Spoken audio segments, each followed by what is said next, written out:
5 नवंबर 1983, North Sea. एक oil rig Byford Dolphin. 4 saturation divers अपने काम के बाद सरफेस पर लौटने की प्रक्रिया यानी डिकम्प्रेशन फेज में थे। ये एक रूटीन ऑपरेशन था, लेकिन एक छोटी सी गलती ने इसे हिस्ट्री के सबसे हॉरिफाइंग इंडस्ट्रियल एक्सीडेंट्स में बदल दिया। डाइवर्स एक प्रेशराइज्ड चैम्बर में थे, जहां प्रेशर लगभग 9 एटमॉस्फेयर्स तक मेंटेन किया गया था, यानी सरफेस प्रेशर से कई गुना ज्यादा। ये प्रेशर उन्हें समुद्र की गहराई में सेफली काम करने देता है। सरफेस पर वापस आने के लिए इस प्रेशर को धीरे धीरे कम करना पड़ता है, एक प्रोसेस जिसे डिकम्प्रेशन कहा जाता है।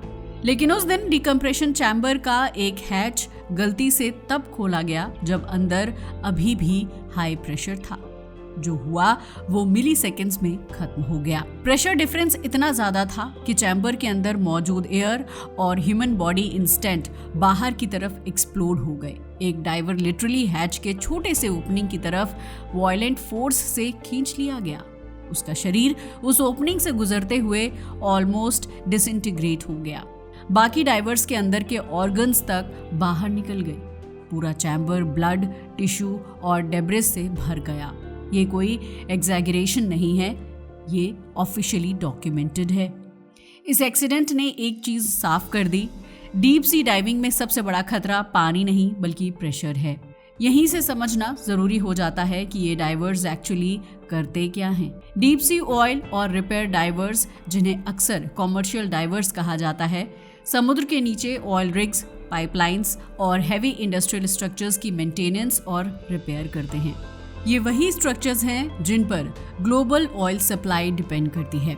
इनका काम आमतौर पर 100 मीटर से 300 मीटर या उससे ज्यादा गहराई तक होता है, जहां सनलाइट नहीं पहुंचती, विजिबिलिटी ऑलमोस्ट 0 होती है और प्रेशर इंसान के शरीर को क्रश करने के लिए काफी होता है। लेकिन इतना नीचे बार बार जाना फिजिकली पॉसिबल नहीं है। यहीं आता है एक concept, saturation diving. Saturation diving का मतलब है कि डाइवर को एक बार डीप प्रेशर पर ले जाकर उसके शरीर को उस प्रेशर के साथ फुल्ली सैचुरेट कर दिया जाता है। इसका फायदा ये है कि डाइवर बार बार सरफेस और डेप्थ के बीच ट्रैवल नहीं करता, जिससे डिकम्प्रेशन बार बार करने की जरूरत नहीं पड़ती। डाइवर्स एक प्रेशराइज्ड चैम्बर में रहते हैं, कई बार हफ्तों तक। इस चैम्बर का प्रेशर एग्जैक्टली वही होता है जो उस डेप्थ पर होता है जहां उन्हें काम करना है। फिर एक डाइविंग बेल के जरिए उन्हें समुद्र के नीचे भेजा जाता है। ये बेल एसेंशियली एक प्रेशराइज्ड मिनी एलिवेटर है जो उन्हें चैम्बर से सीधे काम की जगह तक ले जाता है बिना प्रेशर बदले। मतलब डाइवर टेक्निकली कभी नॉर्मल एटमॉस्फेरिक सरफेस प्रेशर पर नहीं आता जब तक पूरा मिशन खत्म ना हो जाए। वो हफ्तों तक एक बंद लोहे के कमरे यानी मेटेलिक चैम्बर में रहते हैं। उन्हें सूरज की रोशनी नहीं मिलती, जगह बहुत कम होती है और उन पर हमेशा बहुत ज्यादा दबाव बना रहता है। अब इस एनवायरनमेंट में काम करना सिर्फ फिजिकल चैलेंज नहीं है, ये फिजिक्स और बायोलॉजी के खिलाफ लड़ाई है। जैसे जैसे प्रेशर बढ़ता है, गैसेस का बिहेवियर बदलता है।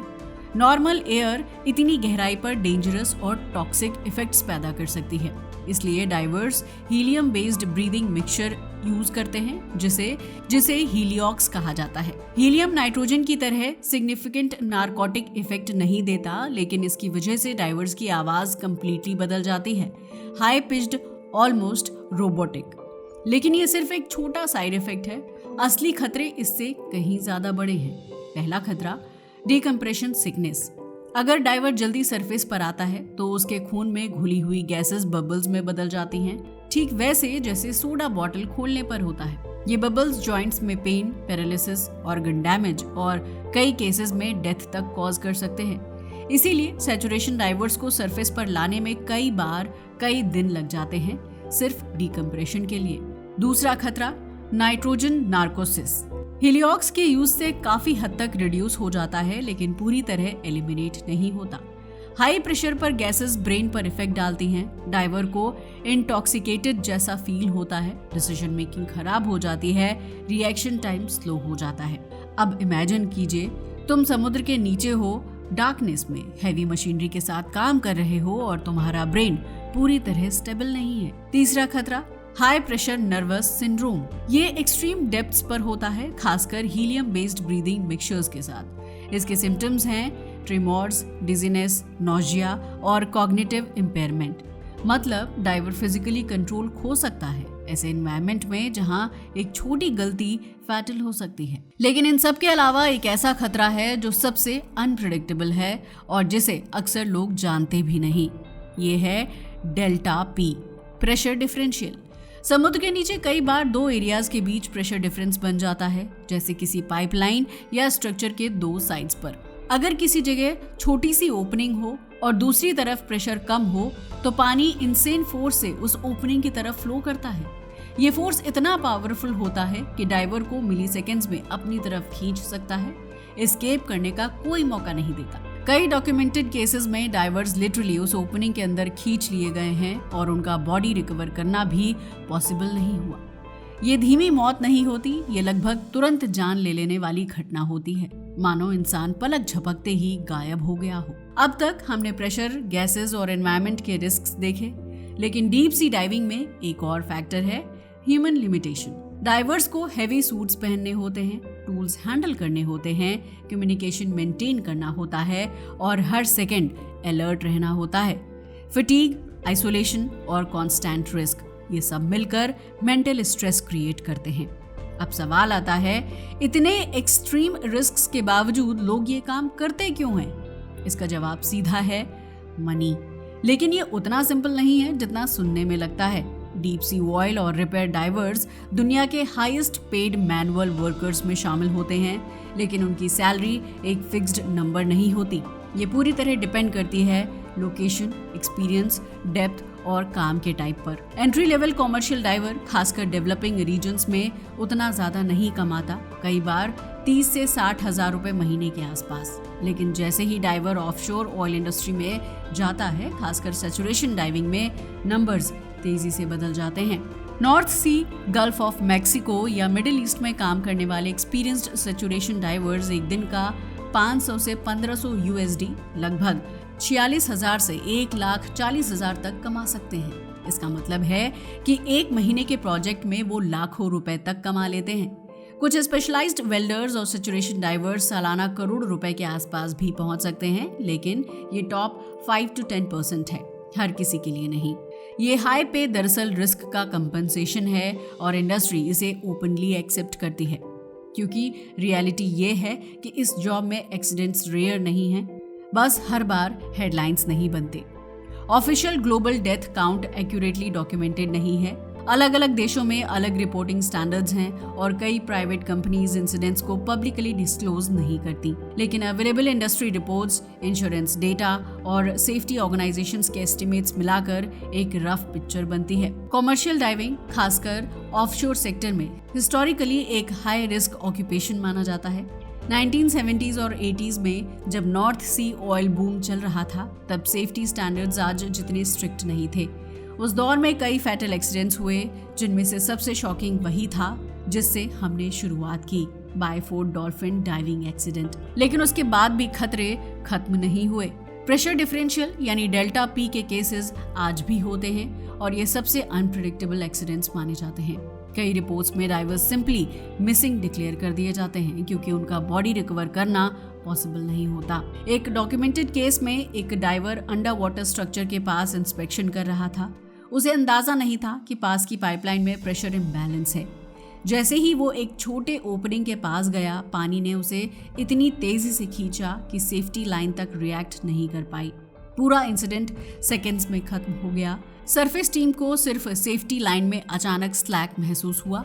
इस तरह के केसेस रेयर जरूर हैं, लेकिन जब होते हैं तो सर्वाइवल वर्चुअली इम्पॉसिबल होता है। एक्सीडेंट्स सिर्फ एक्सट्रीम फिजिक्स की वजह से नहीं होते, कई बार ह्यूमन एरर भी उतना ही रिस्पॉन्सिबल होता है। मिसकम्युनिकेशन, गलत वाल्व ऑपरेशन या प्रोसीजरल लैप्स जैसे बायफोर्ड डॉल्फिन में हुआ, ये सब कैटास्ट्रॉफिक बन सकते हैं। अब मॉडर्न इंडस्ट्री में सेफ्टी इंप्रूव हुई है।